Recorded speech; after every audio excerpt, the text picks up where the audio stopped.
Welcome to I Am Refocused Radio. Once again, we are here today and we have another show lined up for y'all today. We're going to be talking about money. So it's a very easy show to talk about. But our guest today, Abby Levine, she has a story that goes with that journey. She is known as the sovereign architect.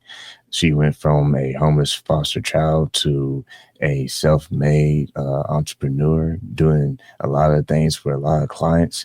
And from her bio says that she's made over 1.7 billion with her clients. So that's very impressive. She has a lot of operating systems that she uses, a lot of methods to upgrade those systems with neuroscience, biology, and other things that we're going to get into. But first and foremost, I want to welcome her to the show because I don't want to take off with this airplane for another 10 minutes about her bio. Just want to welcome you to the show. How are you doing today? Hi, thank you for having me. What an honor to be here with you.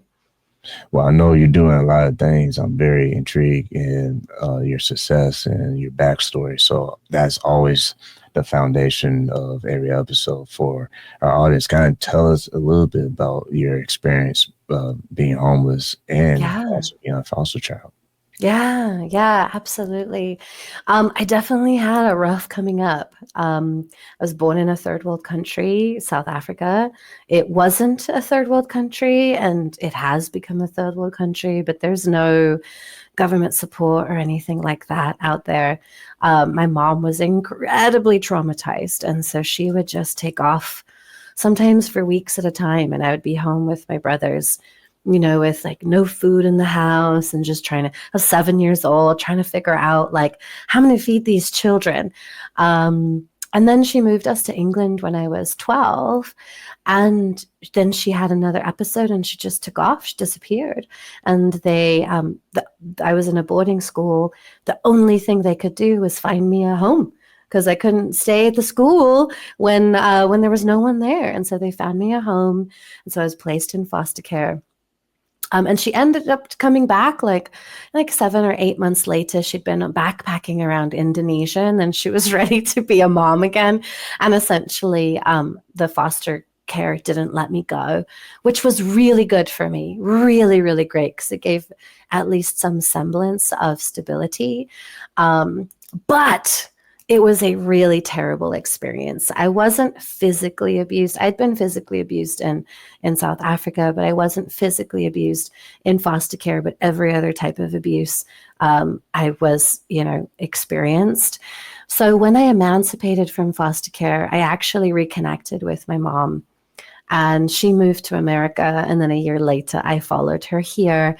And what is crazy is that that's when my journey got even worse. I got married, I had a baby, and then I got separated. And then I was homeless 4 times, had some, sexual assault experiences. And it was dark. It was really dark. If it wasn't for my kiddo, I would not be here anymore for sure. And then I was about to turn 30, and I found myself, I just caught myself, and I realized that I was still blaming my mom and all of my abusers for my choices as an adult. I was homeless for the 4th time as a single mom, and I was like, I found myself in my head going, it's my mom's fault. And I was like, wait, I'm about to turn 30 years old, and I haven't lived with her for 10 years now, and I'm still blaming her for my choices. And I was like, whoa, something needs to shift. And so I started a healing journey. I became a hypnotherapist. I started using hypnotherapy to help me heal my trauma, and it was just incredible. Things that I had experienced, thoughts, beliefs about myself, I'd experienced my entire life, just gone. And I had thought that I would always have to live with them and work around them and, things like that. I built my practice pretty quickly. Within 5 years, I'd been voted best hypnotherapist in Los Angeles 5 years in a row, which was an incredible honor. But I was still finding myself stuck with my income. There were times where, obviously, when I was homeless, I had no money. And there were times where I lived on $25 a week for food for me and my kiddo. And at this point in my business, I was making like $6,000, which is a considerably more amount of money. But in California, you still have to have a roommate. Like, you still can't afford the lifestyle. You have to have a roommate. You have to like still scrimp and save. You're still living paycheck to paycheck. And it was unbelievable to me that I had received so many accolades in business. And I'd received so many awards, so many plaques. I got so many certificates from the mayor and, our senator. And I was still struggling with my money. And it just didn't make logical sense. I was booked 2 months out. And so I started working on my money mindset, and I started clearing up some beliefs around money. And then when that started happening is when everything started to shift. So I doubled my income and doubled my income and doubled my income and doubled my income. And then I decided to launch a group that I decided to focus specifically on money mindset. And I didn't know if I could, but at this point I was really intuitively connected, and my intuitive guidance was telling me, like, we'll tell you what to do. You just have to do it. And I was like, all right, okay. I felt a bit like a fraud because that was the program that was called Millionaire Mindset Mastery. It was my first mindset program. I hadn't hit 7 figures yet in business. I had barely hit 6 figures for the first time. And so I launched it. Within 5 months of launching my program, my clients had made $45 million. And most of them started at less than $5,000 a month. And I was a little bit shell-shocked. There was a lot to take in for me because we were dealing with money very specifically and very intentionally. By the end of that year, they had made over $100 million. 125 it was. And it just kept compounding from there. The next year, my clients made over $500 million. And so they 5x'd what they had done the year before. And of course, I was only getting feedback from the clients who were working with me at the time. I wasn't keeping tabs on how my clients' income was increasing after they were done working with me. This was just while they were in the containers. It was really incredible shifts.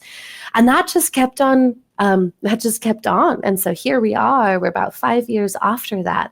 And my clients have now made over 1.7 billion. I've stopped tracking because it would take an enormous amount of effort to go back and just touch base with each of them. But it was really incredible. And then during that process, my income doubled and doubled and just kept increasing. And now I've made over $3.2 million in my business as well, which is, just something I'm super grateful for. So that is kind of the arc that got me here.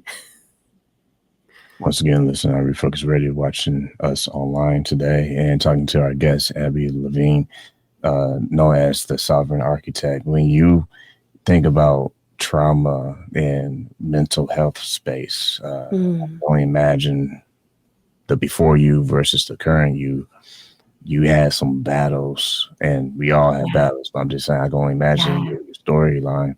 You had some battles to conquer. What did that look like for you? Because from the outside looking in, I was like, you just almost turned the light switch on and things kind of worked out. But mentally, what did that look like? That process look like for you as you were growing yourself? Yeah, that's such a beautiful question. So I think one of the biggest challenges for me was doubt. And I think that many people can probably relate to that, right? It was doubt in my ability to fulfill the promises I was making, doubt in my ability to do it again, right? Every time it happened, it felt like a fluke. And so then I was like, well, can I repeat it? Some of the biggest narratives that I had to work with were, the I am unlovable one went real deep, went really, really deep. And so it ran through my business, it ran through my money. Why would anyone pay me? I am unlovable, right? How could I build a thriving business? I'm not lovable. Nobody loves me. Nobody will ever love me, right? And so that one went deep, and there was a lot of stickiness. There was a lot of darkness. There were a lot of manipulative behaviors that I had cultivated as a young child to try to get my needs met, that I had to then face as an adult, right? I had to walk myself. I didn't walk it myself, but I had to go through a healing codependency journey because I didn't receive love as a child. Throughout my teenage years, I just learned how to get love. And the way that you get love is through bargaining, transactions, manipulation, coercion, right? If you don't know how to just be loved or just be in a loving relationship, and I'm not just talking romantically, I'm talking about all across the board, right? I didn't know how to connect and be in intimate spaces with people without some kind of transactional experience. So without, I'll give you this, I'll do this for you, and you just have to love me. And it's very easy, and I'm very nice, and I'm very kind, and I'm very lovable, right? And so this was some dark stuff that went really, really deep. And that was, woof. I mean, for anybody who's walked into the forest and faced some of our darkest patterns, our darkest behaviors, there's not just one dark night of the soul. There's a series of dark nights of the soul that you walk through. I'm grateful to have started with hypnosis, NLP, and things like that, because it allows the process to be a little bit more seamless. A few less battles, right? Because when a belief comes up and you can spot it, now you can clear it. And that was one of the things that just made it a little bit more palatable. I think it's one of the things, right? You don't see people going from homelessness to multi-7-figure businesses because of just how much darkness and trauma there is in order to battle through within the psyche, right? And without the tools, that does feel impossible. It feels like a brick wall that this is where you have to sit at until someone gives you the magic code to get through and creates the door for you. And so that was one. The other one was one of the deepest narratives that I had to unwind was that my only value lays in action, lays in doing for others, lays in what I can do or accomplish or how I can make people feel. And there was I had a moment in my business a few years ago where I had a semi-existential crisis because I realized I built a business based on my distortions. And I was like, well, shit. Do I actually want to do this? Or did I just build a factory line for my insatiable need for validation, because I didn't know how to validate internally. I was there was just a lot of floating because I didn't have any answers. The answer was, I don't know. I don't know if I've just built an insatiable pit of endless validation looping, or was this actually part of my soul journey, my mission? And luckily, right, once I had unwound some of the distortion pieces with my coach, I was able to see very clearly that what was mission and what was distortion. And despite the fact that they had become deeply entangled, it was still I was still on the right path. And so that was a massive relief. I've burned my business down several times because I built what I thought, right? What I thought people wanted from me as opposed to what felt good for me. And so there've been some times where I just, walked away from everything, closed down what I was doing. And I was like, I'm going to build from scratch. It doesn't mean that people didn't come with me. Some of the people who, are still doing business with me today or still in my programs are people who were there at the beginning, which is really fun. But yeah, those were some of the darker nights that, people tend not to talk about. One dive into the mission word real quick, because when you think about clarity and hot word fluff, when you're in the thick of things, sometimes it's hard for you to see what's the difference. Sometimes you need a third party, another person to evaluate what you're doing and kind of point out your blind spots, if you will. When you think about mission, and you think about when you started to make these sales and started make increase in your income, did you have any third party or any resources to kind of help you have a truthful moment? Like, okay, here's the reality of how things are looking.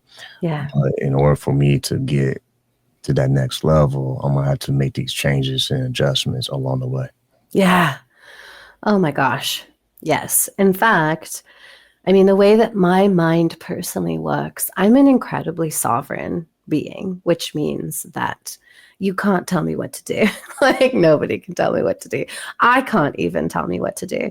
And that creates the challenge of my blind spots are blinder, right? Like, my blind spots are big. I don't see something entirely.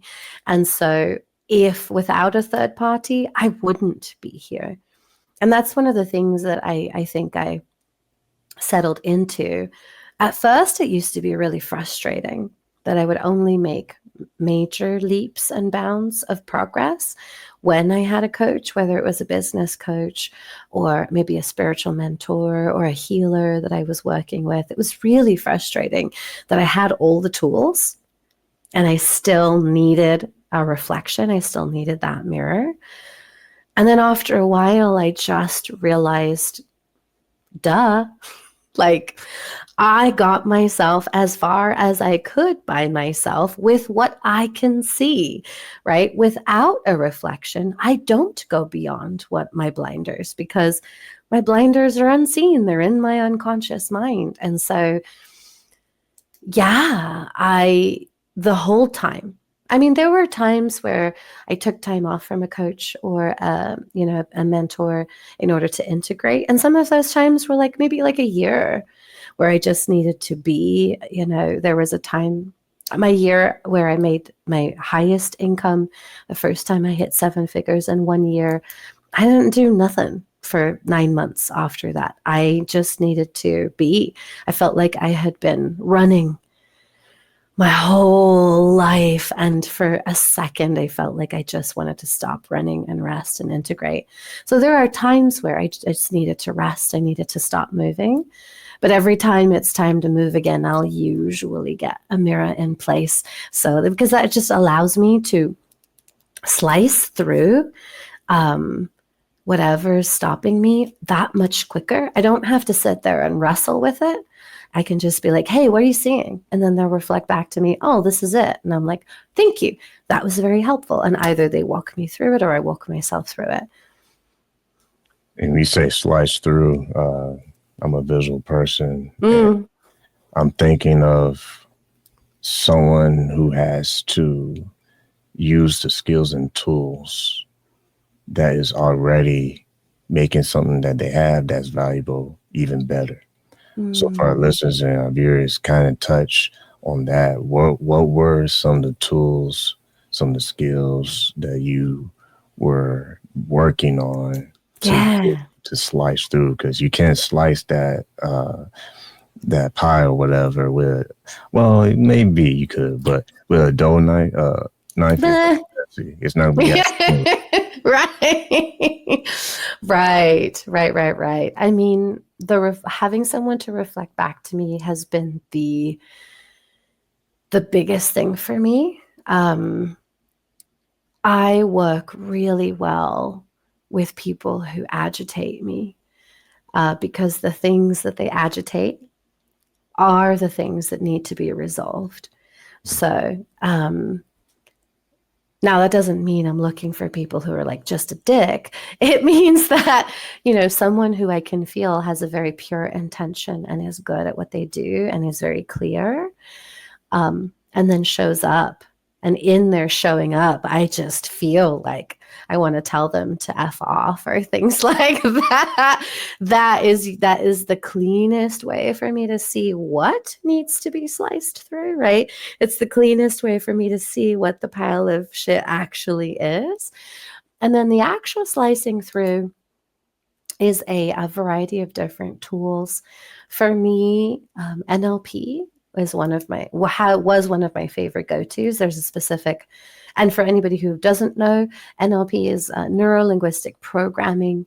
There's a specific type of NLP called timeline therapy that clears limiting beliefs at their root. So you don't even have to like hack away at it. You just have to find the belief and then you can clear it. That was very effective for me. Yeah, that's a great question. What are some others? A groundbreaker for me was nervous system regulation, which is actually something that's relatively new.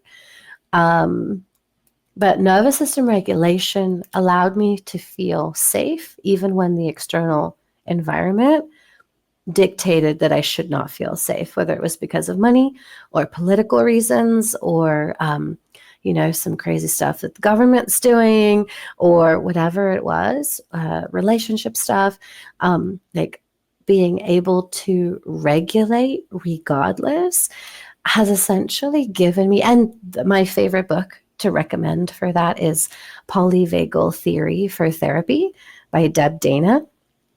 It tells you the science behind nervous system regulation, why a dysregulated nervous system is so destructive to your business, to your life, to your money, your income. And then she gives you like 50 plus ideas on how to best regulate your nervous system. Because essentially what you're creating is an internal feeling of safety. And most people lean towards relationships or money in order to feel that internal feeling of safety. And if you've been in the personal development space for any period of time, you've heard someone say,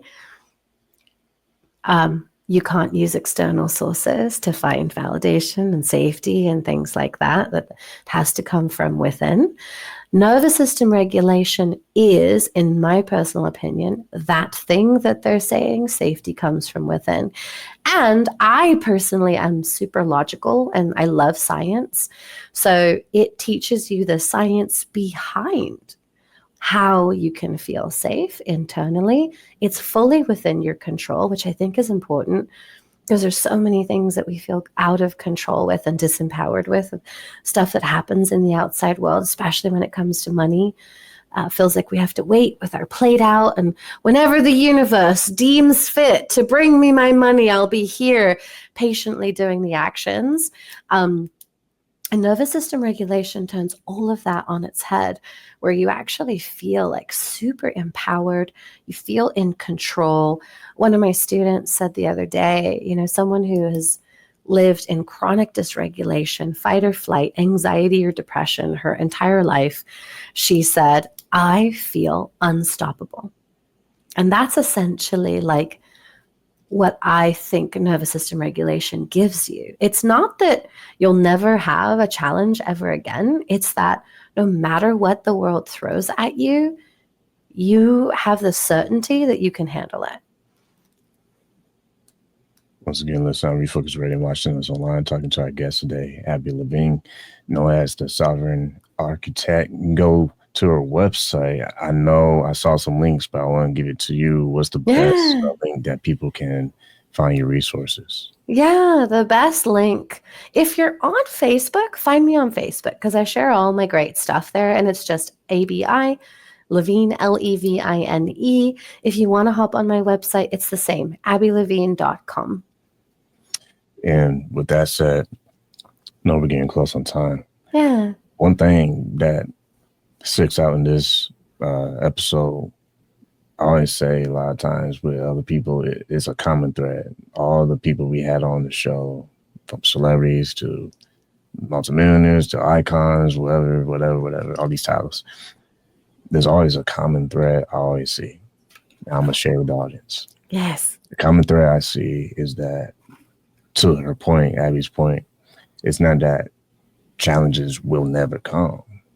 It's your response to the challenge, because no matter where you are in life, you still get to make the choice what's next.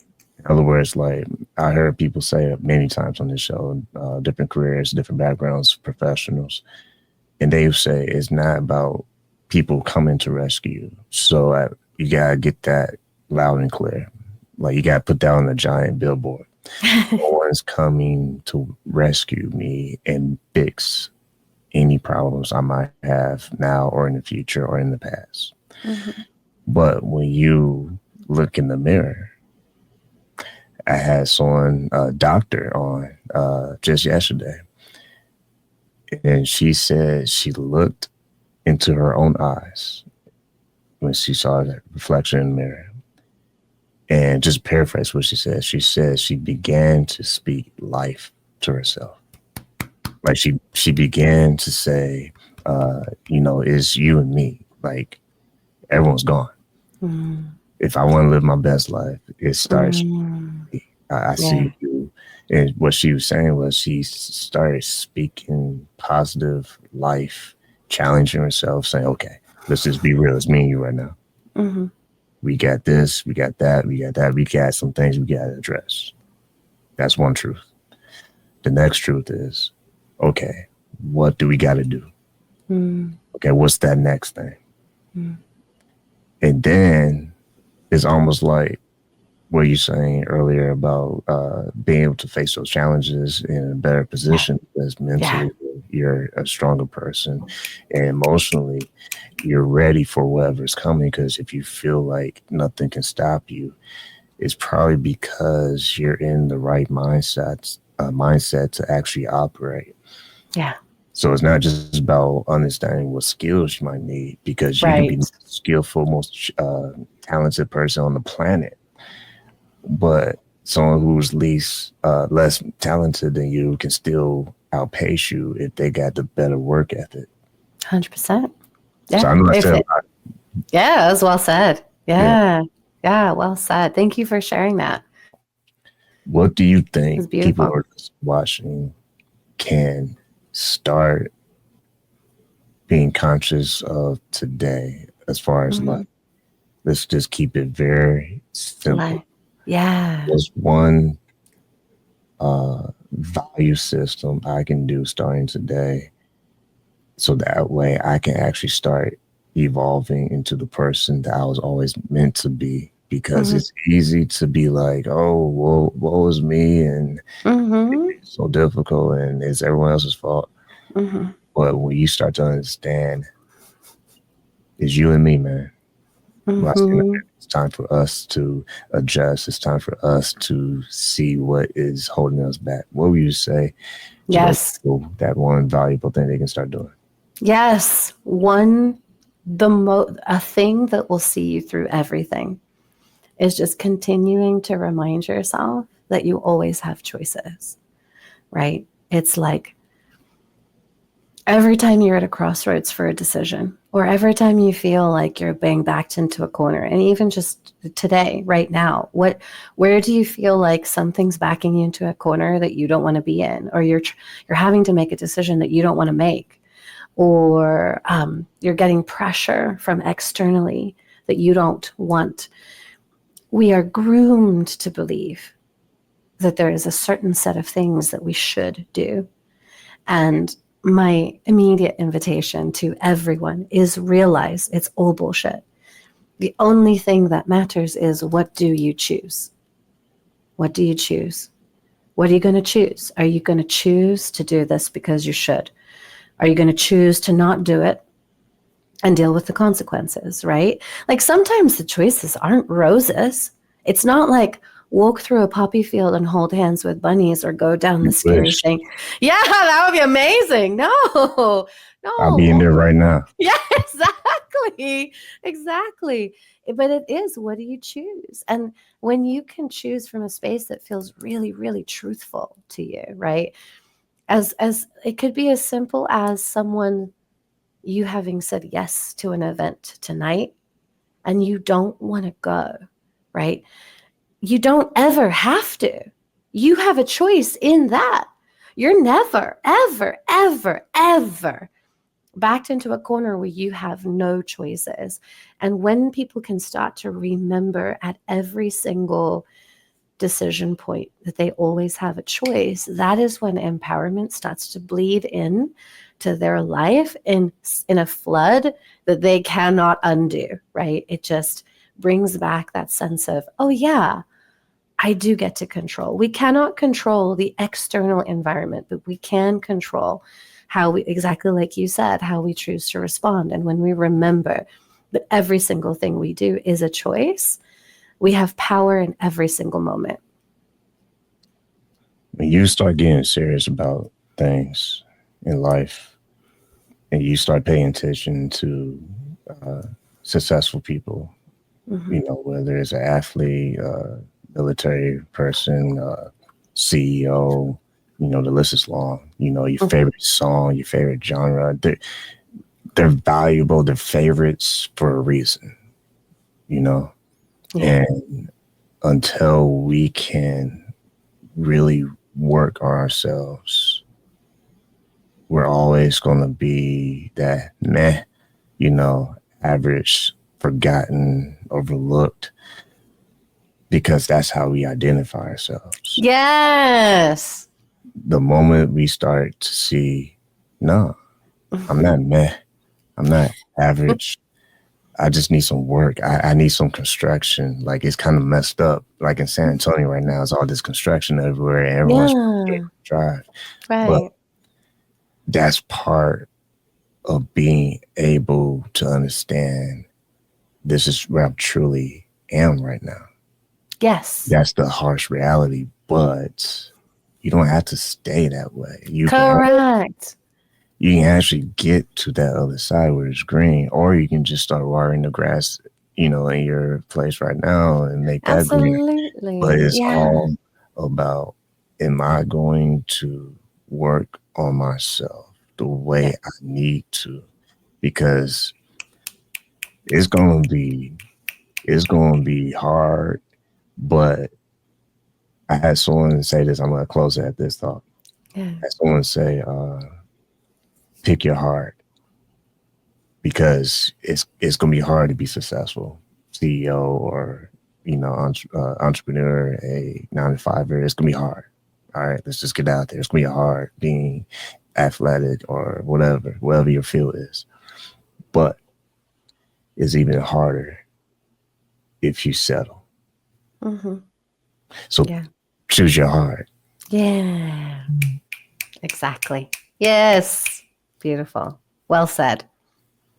So with all that said, how can people work with you if they want some more resources and figure out how your resources and services can help benefit them and what their goals are?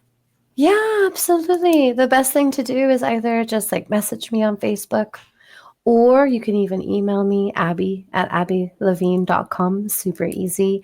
Tell me what you got going on, and I'll direct you to the best resource. I have a ton of free resources if you have no pennies to spare. I have really affordable resources for if you're like in the middle. And then if you are, you know, if you have already made some money, but you're finding yourself really freaking stuck, I also do have one-on-one services available. Well, with that said, I want to say to our guest today, Abby Levine, thank you for your time. Thank you.